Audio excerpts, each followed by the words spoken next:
আসসালামু আলাইকুম ভিউয়ার্স। এই যে নীরব ভাই, নীরব পিজন লাভার, আসলেও কি নীরব পিজন লাভার? সে কবুতর প্রেমিক? এটা কি লিগালে, কি অরিজিনাল যে সে কবুতর প্রেমিক? যে যে নাম দিয়েছে, সে যে লোগো দিয়েছে, সে লোগোর ক্ষেত্রে বোঝা যায় সে আসলে অনেক বড় কবুতর প্রেমিক। অনেক বড় কবুতর প্রেমিক যদি হয়ে থাকে, তা কবুতরের উপরে যে প্রেম, যে শখ, যে শৌখিনতা, এর মূল্যায়ন সে দিতে জানতো। কিন্তু আসলেও তার ভিতরে এসব কিছুই নেই। কেননা তার যদি নিজের শখ থাকতো, অন্যের শখ নিয়ে সে খেলতো না। অন্যের শখ নিয়ে সে খেলতো না, অন্যের শখ নিয়ে সে চিটারি করতো না, অন্যের শখ নিয়ে সে পাটপারি করতো না, এমনকি চাপাবাজি করতো না। কথা বলার কারণ, কথা বলার উদ্দেশ্য অনেক বড় ভাইরা জিজ্ঞেস করতে পারেন যে একজনের বিপক্ষে ভাই আপনি এভাবে কথা বলছেন কেন?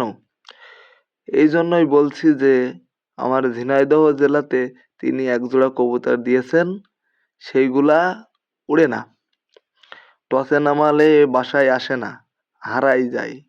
2 দিন 3 দিন 4 দিন পরে বাসায় আসে। এমনকি একটা কবুতর মারাও গেছে। 2-4 দিন পরে বাসায় আসার ক্ষেত্রে একটা কবুতর মারা গেছে।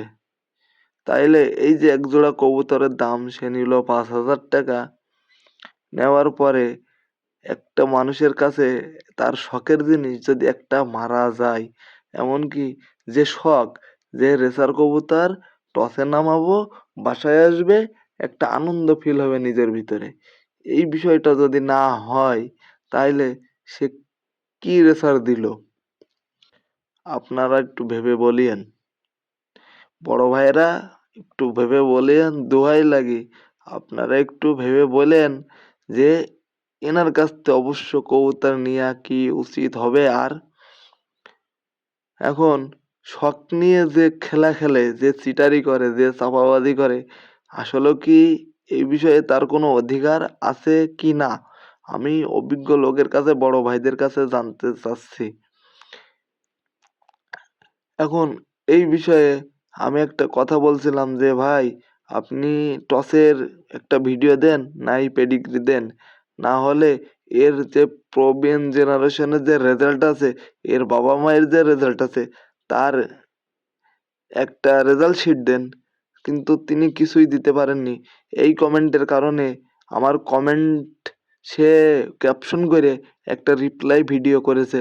আপনারা দেখতেই পারছেন যে সে এই ভিডিওয় কিভাবে ভাষণ দিয়ে যাচ্ছে। এই ভিডিওয় ভাষণ দেওয়ার কারণে বহুত আজে বাজে কথা বলেছে। এই কারণে আমার ভয়েসটা এইখানে নিয়ে আসা, আর এই ভিডিওটা এই ভয়েসের মাধ্যমে রিপ্লাই করা। এখন এই কাজটা আমি ভুল করেছি না ঠিক করেছি, বড় ভাইয়েরা একটু জানায়েন।